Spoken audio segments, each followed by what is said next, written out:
Assalamualaikum warahmatullahi wabarakatuh. Salam sejahtera untuk kita semua. Perkenalkan saya Franciscus Sawan. Saya peserta pelatihan pekerti gelombang 2 yang diselenggarakan Universitas Bengkulu. Saya sungguh bersyukur karena saya boleh mendapatkan banyak ilmu yang luar biasa dari para instruktur yang sangat hebat menurut saya dalam bidang mereka masing-masing.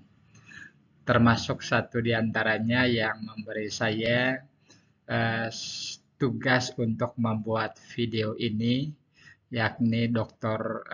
Eko. Beliau menyajikan materi yang luar biasa terkait pengelolaan pembelajaran berbasis TPEC. Ada banyak ilmu baru untuk saya yang beliau berikan. Satu duanya saya coba praktekkan dengan membuat video ini. Ya, dalam video ini PPT-nya isinya dari saya, materi yang saya siapkan, tetapi yang buat PPT itu AI. Ya, dengan ilustrasi yang bagus. Tadi saya hanya meminta supaya ilustrasi dan gambar yang digunakan harus sesuai dengan konteks pendidikan sekolah dasar. Lalu yang kedua,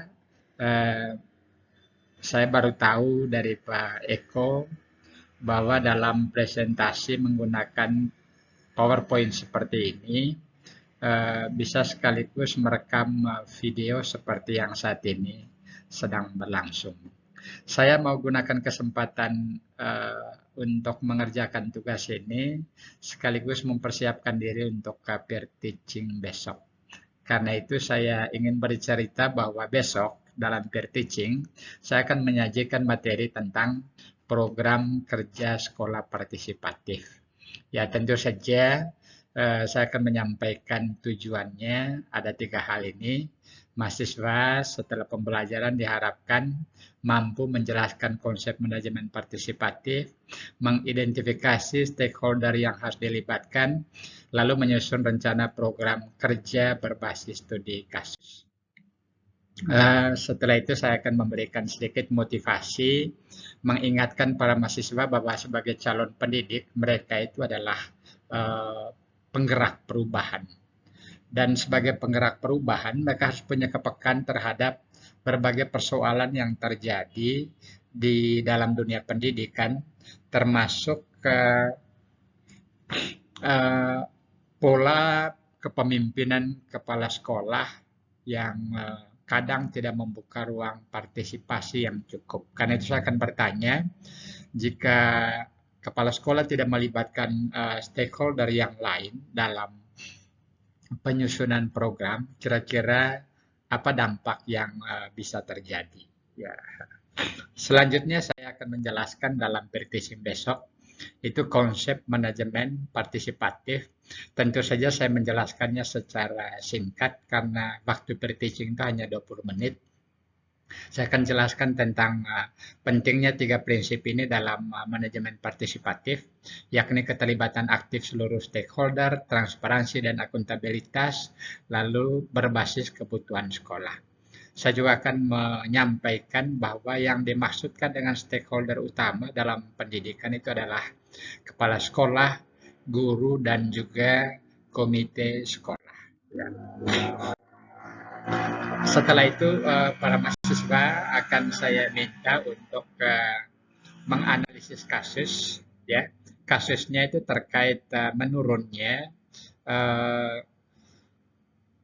capaian literasi dan juga numerasi dalam satu sekolah. Ya, ini bukan sekolah yang sebenarnya, disebut saja sekolah harapan bangsa. Ya. Lalu para mahasiswa akan saya minta untuk berdiskusi sedikit, menggali akar masalahnya, mengapa hal itu bisa terjadi. Lalu selanjutnya diarahkan untuk bagaimana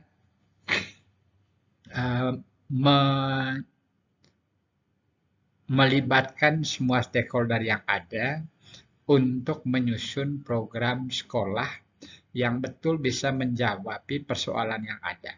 Dalam arti bisa mengatasi penurunan capaian literasi dan numerasi gitu. Selanjutnya saya akan tutup peer teaching itu dengan refleksi pertanyaannya bagaimana mencegah program kerja agar tidak disusun hanya oleh kepala sekolah. Lalu apa dampak nyata dari keterlibatan komite sekolah. Selanjutnya saya akan memberi tugas kepada para mahasiswa untuk menyusun draft program kerja berbasis kasus yang terjadi di sekolah yang mereka pilih. Baik, itu saja. Terima kasih Pak Eko untuk ilmunya yang luar biasa yang boleh kami dapatkan sebagai peserta. Terima kasih juga untuk tugas ini, karena tugas ini yang mendorong saya untuk belajar mengenal lebih banyak fitur-fitur dalam PPT yang sering saya pakai sebagai dosen, tetapi selama ini saya tidak banyak mengenal fitur-fitur yang sangat-sangat bermanfaat dan membantu peningkatan efektivitas pembelajaran. Sekali lagi terima kasih. Assalamualaikum warahmatullahi wabarakatuh. Salam sejahtera untuk semua.